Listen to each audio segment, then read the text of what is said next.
Hi, everyone. Welcome back to part 2 of our conversation with our amazing speaker on the Do the Change podcast. We're going to jump right back into the conversation. Don't forget to subscribe to our YouTube and follow us on Spotify and Instagram at Do the Change podcast. I wanted to ask you earlier when we were discussing like your personal journey, if you had faced any like obstacles or any like significant setbacks that you were able to overcome and like how. I'd say in terms of any obstacles, I think coming into public health or just starting my program, I was still relatively new to the field of public health, I'd say. My training was mostly in biology in undergrad. I didn't took very limited public health courses, not as many statistics courses. So I felt like I came in a little bit behind compared to some of my peers in the program. So I think that was kind of a challenge just via, I think, pushing myself to first be okay. There was nothing wrong with that at all. I think everyone, that's also a nice thing about a lot of the programs within public health, especially in the master's and the graduate program in general. You have so many people coming from different points, different stages in their lives and careers, et cetera, where it's really nice to learn from a lot of these different perspectives.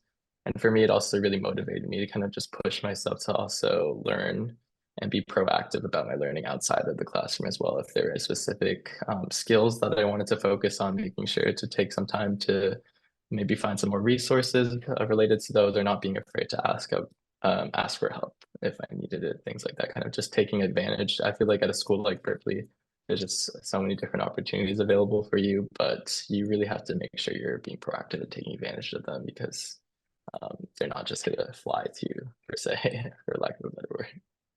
Is that kind of like the advice you wish someone had told you when you entered the field? I would say so. That would be a bit of it, and also just really emphasizing how interdisciplinary I see OEHS really is as a whole. And I think not being so as timid, I guess, and or afraid to make connections and go out. And I think just whether it's talking to faculty or other professionals that are in the field and in careers, I feel like just being building and banking connections, I think early on is just so important because that's really again like how it's so interdisciplinary, this field, how many different people you have kind of coming together, not even just from the research standpoint, but of course also the communities that are affected, the workers, the labor unions, etc. There's just so many different policymakers. I think different parts to it, and just making those connections, I think really is important overall. I feel like that's one of the scariest things for new professionals, new graduates, like with like exiting school and then entering this new field, this new professional field that's full of people who feel like they know a lot more about it than you, and like trying to find your own place in that, right? How were you able to overcome that fear and then start networking? I'd say for me in particular, I think just kind of, I feel like I just ended up becoming involved in a lot of different aspects of the school in the whole. And I think from there it was just much easier in the being able to see a lot of familiar faces already feel comfortable or already have um, established connections with some individuals who could then perhaps introduce me or suggest me to speak with other individuals. And from there, it felt less intimidating from that sense. Or even just knowing one person, I feel like, and kind of even just seeking out advice from them, oh, how should I approach these other individuals, etc., I think is helpful. And I think at a school like Berkeley and our school of public health, I think everyone is already just so like collaborative, so communicative, and so just open-minded and just always willing to chat and just talk and just discuss things. And I think it makes it a lot easier and a lot less intimidating, especially compared to when I was an undergrad. I totally agree with that approach. I think that's also one of the more fun approaches. Like rather than a cold emailing or reaching out to people on LinkedIn, I feel like just getting involved in doing activities, clubs, organizations, it's really fun. You can get to know people as like friends and as mentors and as part of your network. Yeah, Yeah. exactly. What would you say was like one of the best things you did when you first started?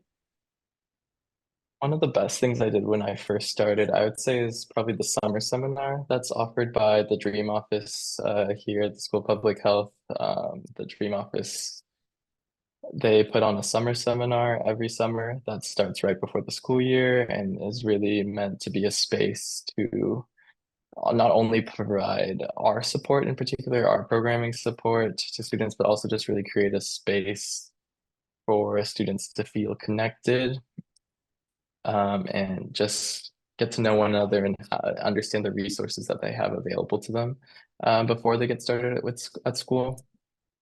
And that was for me coming kind of moving to the Bay Area and not knowing that many people here, not knowing anyone else at Berkeley, kind of being able to meet new people, establish those connections early on, I think really made a really big impact in making me feel much more comfortable in the fall semester, already having and seeing familiar faces, having study groups that were a lot easier to establish. That was, I think, a really big part of my experience and time here at Berkeley. And I think, and that's why I was really happy to be also be able to continue and work as a tutor through the Dream Office as well and still give back that support to students. That's awesome. That sounds like a perfect program for new students. Can you define more what the Dream Office is? Yeah, so the Dream Office, they are focused on really promoting diversity, equity, and inclusion, specifically supporting more marginalized students and people of color in public health, really placing greater emphasis on just getting resources to those that are most in need and really making sure to provide those services to individuals that you might not see as often in public health and making sure to get them the resources that they need. Would you say that you're involved with DEI in public health?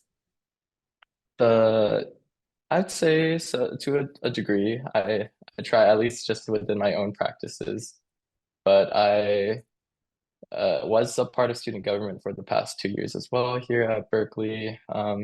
And that through that, I was also able to help promote some DEI initiatives just throughout student government itself, as well as and hopefully kind of set up the foundation for future years, hopefully down the road as well as a whole Hmm. student government body. That's awesome. I've heard in my time at COEH, I've heard a lot of people talk about DEI in OEHS. Is kind of like many people have the general opinion that it's kind of lacking. And that was like also one of the part of that was also part of like this podcast's mission to like uplift those who are like from populations that are not as well represented in the field of OEHS professionals. Would you agree with this? Like what do you think about this? I think it's challenging because for me, I feel like with OEHS as a field, I think oftentimes individuals, especially individuals I feel like that are may not have the resources to have access and understand how to get into the field, I think is a barrier as a whole. Like just that first step to getting into the field. I feel like for me, I was fortunate enough to just stumble into the field and understand like being able to find a position with COEH. I think things really lined up for me, but necessarily I feel like not everyone has the knowledge and resources to actually understand like, oh, there are positions. Like for example, just through COEH, there's these like programs, academic programs and traineeships for students who are interested in occupational health and safety to get involved in, and that's not necessarily as accessible to everyone. I think that just that barrier of getting into the OEHS field and knowing more about the OEHS field is challenging, I think, even as we're trying to improve awareness and expand that education and resources, which is why ultimately I think it's great that we're having this podcast like this to really just uplift more of those voices and hopefully have more people see that they too can really be a part of this field as well. Yeah, I totally agree. Where would you point those people in, where would you point those people towards in order for them to like get to know these types of opportunities? I think for me, just being not being, I think that ties back into just making those connections as well, not being afraid to just talk to people. I know emailing or cold calling is always very terrifying.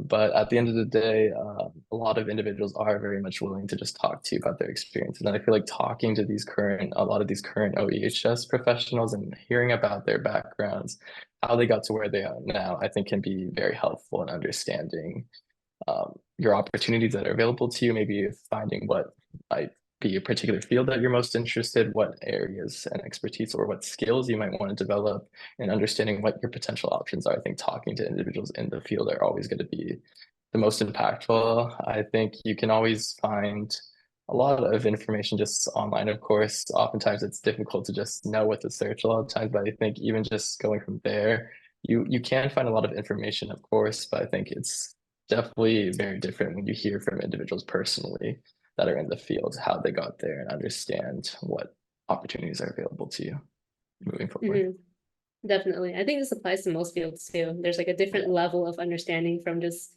like you as an outsider looking in on like Google articles compared to talking to someone who has been in the field.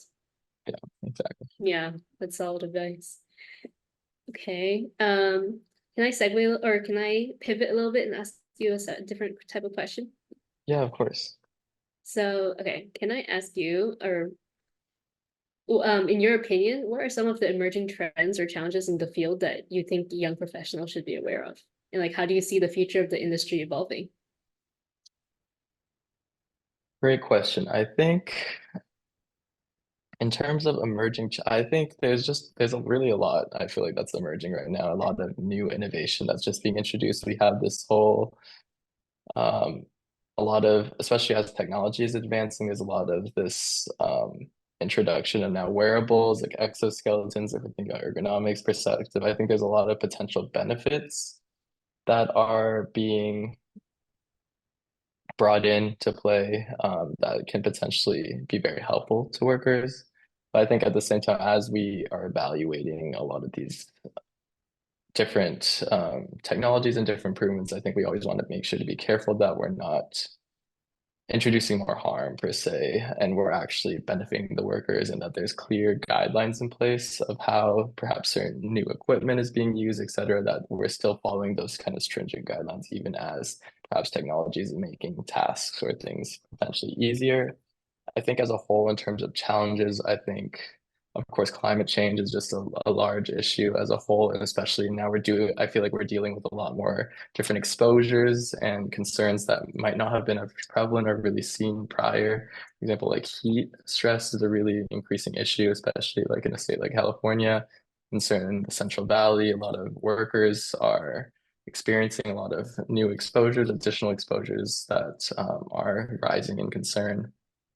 So I think with the field like OEHS, I think, and this isn't something emerging per se, but I think it's just you really need to be patient and persistent with whatever your just the field as a whole, I'd say, in your research. I think, especially if you're trying to convince or convince new policy to get enacted, things like that. I think you really have to be persistent and patient because unfortunately, a lot of things do move too slowly. And as I was saying previously, I think we're often too reactive in a lot of our changes that are made. Like only after something has occurred are we then trying to remedy it and prevent it in the future rather than kind of targeting those now.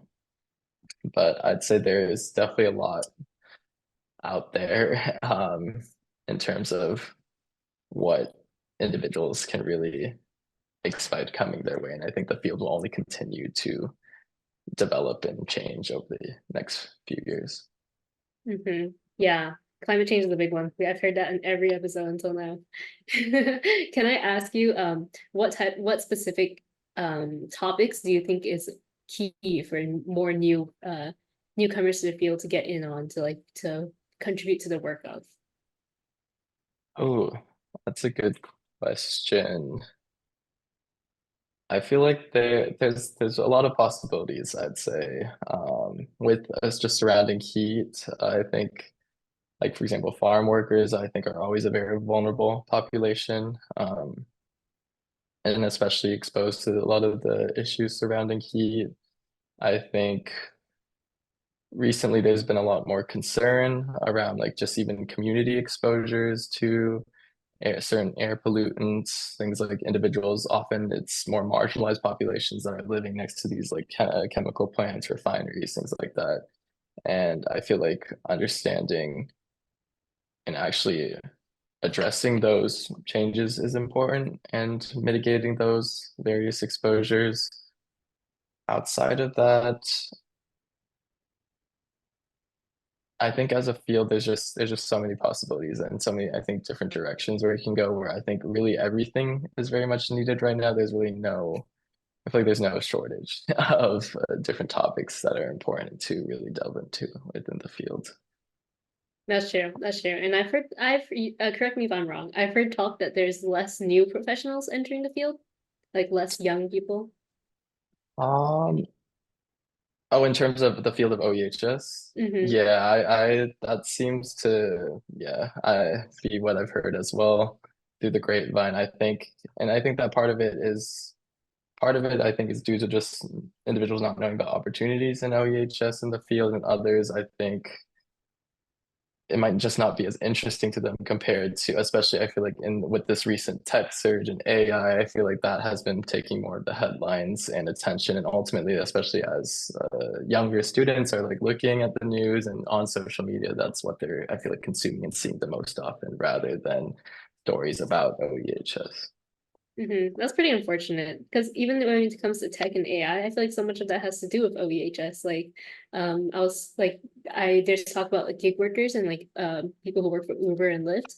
Now, like their boss is the algorithm rather than like a real person. Yeah, no, it's definitely has potentially pretty devastating implications for a lot of different working positions, and even with, of course, AI just also pushing people out of work too, which is a whole nother problem in and of itself. Mm-hmm. Come to OEHS. It's a message. The people who are interested in tech and AI, come. I mean, and that's the thing. There's a lot of potential. I mean, with machine learning or just AI and tech in general, and this really applies for any field, but of course also to OEHS, there is a lot of room for utilizing that within the field, of course, and that really just speaks to the interdisciplinary nature of the field. Excuse me. Yeah, yeah. Can I ask you one totally unrelated question? Or not Yeah, of totally course. unrelated. Earlier you said wearables, and I feel like that's a word that I hear a lot and I hear like kind of used often, but I don't really know what that entails. And I feel like the general population wouldn't either. Can you Yeah, define exactly. that? So, yes, of course. So, wearables, and I am by no means an expert. I am not an ergonomist and have not received training in that. But for me, I'd say wearables are essentially, if we think about just something like an exoskeleton, like a wearable exoskeleton. Wearables are essentially they're meant to be a device that an individual can wear on maybe whether it's be a specific part of their body or their whole body. Like maybe it's a wearable for an ankle wearable or leg wearable for individuals with perhaps more limited mobility, or they're often working with extremely large and heavy loads that can help support them and improve and make the work easier for them so they don't have to put as much strain on those muscles, on their ankle or something, etc. And that can kind of assist them in going about their everyday and day-to-day tasks, things like that.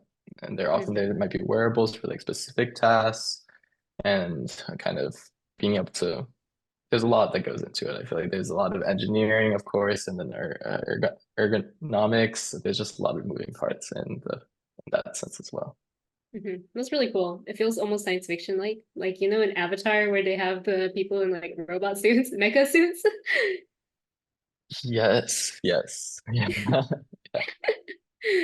Okay, let me ask you another question about kind of like the field. Um, or okay, real quick. Are there any changes or advancements you hope to see in the field in the future? I think for me, some of the changes I hope to see beyond, I think we're already moving in a direction of integrating more technology, and whether that's just monitoring or enhancing worker safety. And of course, that wearables, as we just mentioned, I think are important advancements in really just enhancing workplace safety. But I also think, especially with some, or just with this applies to a lot of different things, but I think with OEHS in particular, and especially for some of these more precarious working positions, I think just establishing more community relationships, I think is important as well. And I think it's a good thing. It's never not needed, I'd say, for lack of a better word. Um, where just for example, if we talk about the janitors and the janitors study, a big issue we have is just having janitors feel comfortable just even participating in these studies in the first place. I'd say because at the end of the day, like there's not as much incentive to participate in these different studies they might be, and instead there's a lot of fear of potential retaliation from employers. Like, what if I am performing in this study? What if I'm choosing to participate in this study? Will I lose my job? Will I get in trouble? What are the implications of this? They need their jobs in order to support themselves and others. So I think establishing more community trust, I think whether with just local leaders, like for example, with union leaders or just leaders within these like occupational communities or just communities as a whole, whether if we're looking at occupational or environmental exposures, I think that's always something important that individuals should just keep in mind, as I think especially up and coming researchers that we're progressing to the field. So I think building that trust really makes a difference in just overall the quality and just the effectiveness of the research. You're really bringing in your stakeholders in onto the table into this conversation, and you're able to get a lot of perspectives that might have otherwise been left out if they weren't included. That's a very real consideration. What would you say your like? How would you like to build these communities of trust? What would you think are the best methods? I think the main methods that I would say, as I mentioned, are really just establish like I think if there are existing connections, whether that's like through union leadership, if workers are part of a union, they have existing leadership with relationships with building that with the relationships with the union, having the union leaders, for example, discuss with the workers, so they're hearing from an already trusted individual rather than just all these researchers kind of storming in that they've never seen before, something like that, I'd say would be a great step, or just like beginning to build some of those community partnerships if they're not present already, kind of taking that first step, identify whether it's just local leaders within the community, within the occupation, and finding perhaps also establishing relationships with employers, seeing employers that are very much, of course, there's a lot of employers that are very invested in enhancing and protecting their employees and their overall health. So I think establishing some of those community partnerships can be a good first step as well. That's awesome. That all this requires a lot of like talking directly with union workers and talking directly with like the people who you're researching. Is that the right term? Do you feel like your day-to-day work involves that? Do you often go talk to the people who you're surveying? For my day-to-day work, not in particular. For like the data or the surveys that we conducted, they were all done over online, surveys that were turned in. But I would say it definitely it just varies across various different studies and groups. But I'd say that yeah, you raise a good point in that where it's not always going to be feasible for individuals. Kind of that's the one of the drawbacks, of course. It's resource intensive for individuals to go out and actually speak to everyone every day and on the day-to-day basis. But I think it's also important to continue to try to do that when possible and when actually feasible, to build those. And there are individuals that are going out and like interviewing workers like in person, of course. And I think that helps kind of again build that rapport. Awesome. Yeah. Interdisciplinary. Okay, let me pivot a little bit and can I ask you about more advice for new professionals? So, what do you think are key skills or qualities someone would need to succeed in this field? I'd say key skills to succeed are really beyond just, I think, just of course the basics, just a strong foundation in public health principles and study design methods, things like that, is really just, I think, and we touched on it a bit earlier, just the ability to really communicate and actually disseminate all these complex, different informations clearly to different groups of individuals, whether that be your workers, policymakers, because for each different group that you're speaking to, you're going to have to need to tailor your presentation, tailor the material that you're presenting in different ways, and to highlight things that they'll actually matter to them, that actually they will find meaningful and be able to take away from and be like, oh, this was actually useful. Oh, like, oh, I understand this. I know how this can help me, how I can use this information, etc. I think just being able to be comfortable and engaging with different audiences. You're not always going to be in a room full of different public health individuals that all already know what you're talking about. You don't have to explain anything. I think being patient and understanding like, okay, some things you will have to break down in a very specific way. Other things you might not want to focus as much on this particular aspect. You want to talk more about something else instead, just to because that's what really matters to the workers, for example, that's more important and kind of driving home those key messages and kind of being concise at the end of the day. I think in a lot of fields, we always talk about the elevator pitch and being able to kind of just tell your story or a story like very succinctly in that amount of time. And I think that, of course, will apply to OEH as well, if not even more so, just due to a lot of times, especially if you're trying to engage in policy and things like that, lawmakers or policymakers, there's often very little time or window for you to potentially actually present that information or to a specific group. You might have limited time. Workers, they don't have the opportunity to perhaps be off the like on break for too long. You just have to work very quickly sometimes. And I think being prepared for that. And of course, the changing landscape is as always important.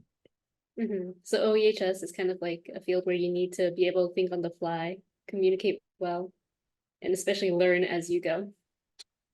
I'd say so in some cases, yes, because sometimes you really don't know what you're expecting, considering depending on what you're trying to do, what you're going out there conduct. Maybe if you're going out to measure the exposure levels at a specific like workplace and or assess the hazards at another, there's could be very differences. Even if it's the same occupation, you might not necessarily see the same hazards or see there just might be very different circumstances that you're encountering, and it's important to be flexible and adaptable in kind of addressing those. That's awesome. Wow. Okay. Another question I have for you is, what would you say is like the hardest lesson that you learned in your time starting out with OEHS, and like what or that okay, the lesson that was the hardest to learn and you wish that you could pass on to new professions. Lesson that was hardest to learn, I think for me is just as hopeful and optimistic as we often are about, making like, oh, like say we identified something of concern, like there's a risk associated with some exposure, something, etc. And um, you validated it and all that, like it's backed by all this other literature and things like that, but just understanding how slowly some things move and just I think just being realistic at the end of the day, like as hopeful we are about and oftentimes you will be successful in making potential like for example recently I know individuals at Berkeley were pretty involved in spearheading new silicosis standards, which was a big emerging issue among workers that were cutting these like marble tops, etc., being exposed to all the silica and dust and dying of lung cancer is a pretty big pressing issue. And they were able to, through research and studies, able to help influence this new standard that was put in place. But oftentimes that's not always going to be the case. You're not always going to necessarily see such a quick turnaround of actual action, like tangible action and prevention methods being put in place. But that shouldn't discourage you by any means. I think if anything, it really should motivate you to continue pressing forward and really keep doing the work that you're doing to continue to contribute and make a difference and hopefully overall improve um, community health. That's awesome. I respect that. I feel like it takes a different kind of level of mental determination to be able to push through all those like that what you just mentioned to keep going on your like passion, your project. Yeah. Wow. Awesome. Is there anything else that you wanted to say that you might have forgotten to mention earlier? No, I think we covered it all for the most part. Yeah. Awesome. I mean, speaking of communication, I feel like you were very You were answering questions before I could even like ask you them. You were giving me very good answers. Thank you very much. I know. Thank you for having me, asking great Mhm. questions. I had a great time talking with you, Kevin. And yeah, anything else? Last words to say? No, it was my pleasure. Thanks again, Joanne. Appreciate it. Okay. I hope you have a great rest of your day. Thank you. You Awesome. too. Thank you. All right. Bye bye. Bye.